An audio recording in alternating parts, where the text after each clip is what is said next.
I'm the clinical director of, we call it FWWI, Family Wellness Warriors Initiative. We founded it in 1999, and it was designed by 30 Alaska Native American Indian people.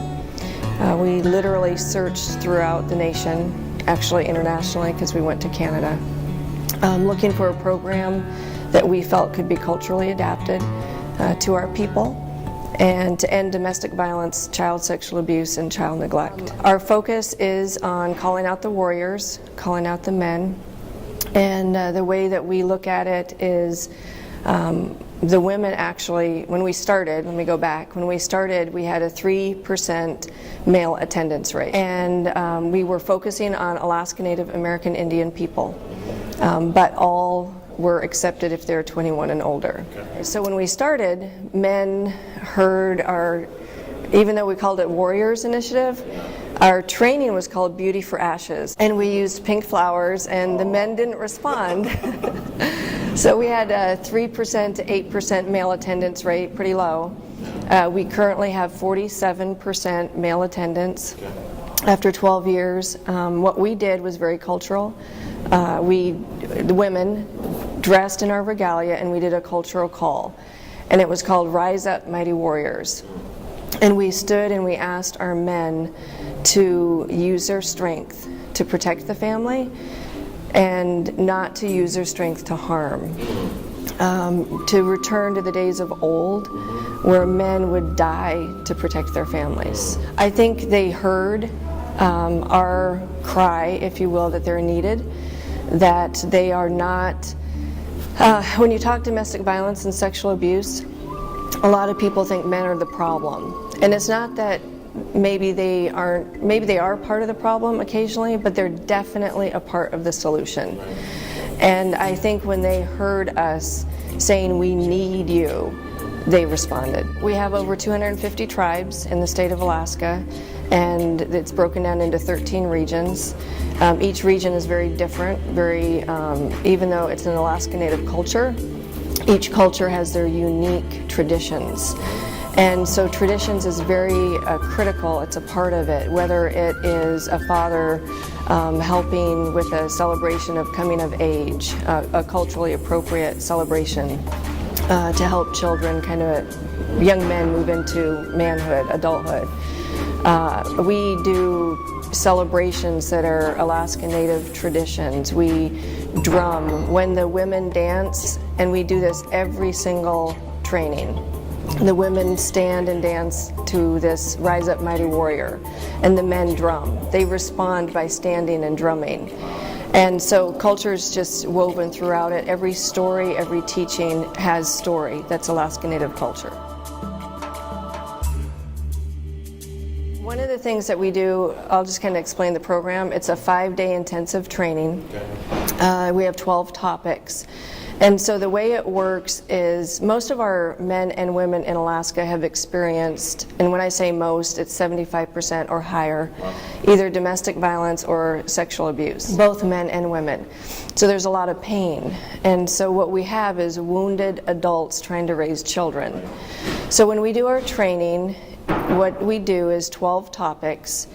We call it the DIP process, so it kind of intentionally does this. We start with a focus on childhood, and not to relive anything that happened, but to understand the impact. Right. So once you understand how it's playing out today in your relational styles and how you relate to other people, then you can start kind of understanding the changes that need to happen.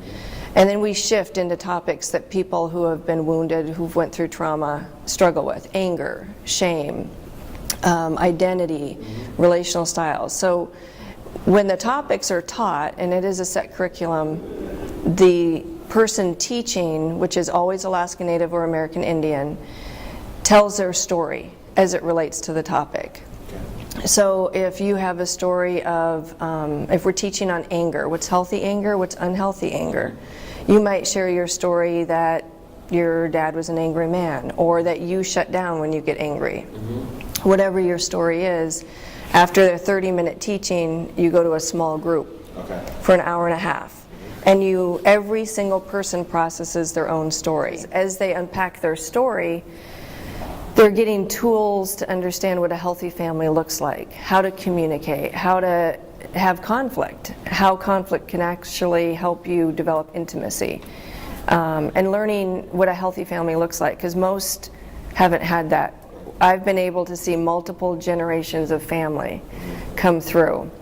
Started actually with the grandparents. In Alaska, our elders are very, very important. And one of the reasons I think this program worked was our elders gave permission to the next generation to share their story, and they said it's no longer okay to be harmed. We're going to break the silence.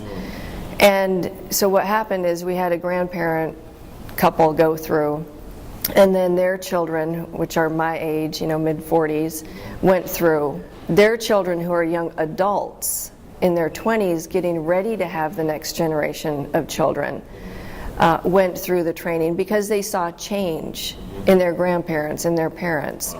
And so now we have, my daughter's age, that's the most personal to me. I went through domestic violence. I was a single mom for 12 years. I've been remarried now for 2 years, but I raised 4 kids on my own. And my oldest daughter is 25. Now a mom, married, has 2 little kids. I don't want to cry. And she's a beautiful mom. And she has a healthy family. And they're not going through domestic violence. They understand a healthy family. We knew that in Alaska, if we didn't have our tribal leaders and our elders buying in, it wasn't going to work. And so we chose key leaders in the state that were respected elders to start with, and asked, would you share your story? And a lot of them had the boarding school stories, where all children were removed from the villages, sent to boarding schools, and they just started sharing their story and being willing to break the silence. And what we had for years and years was people saying, shh, you don't talk about it because it will disrespect the elders. Now the elders are saying, no more, we are talking about it. When engaging women, women started the movement. And you say ending domestic violence, women stand up, pretty strong, willing to do that. The key was how to do that in a way that was alongside our men, where it wasn't seen as an anti-male movement and it wasn't a empowering women movement, but alongside each other, side by side, which is very cultural. And so when the women called to the men to be a part of it, to be part of the solution, the men responded, not in a way that was demeaning, but alongside. So we have husbands and wives that will share their story together in a way that's so powerful.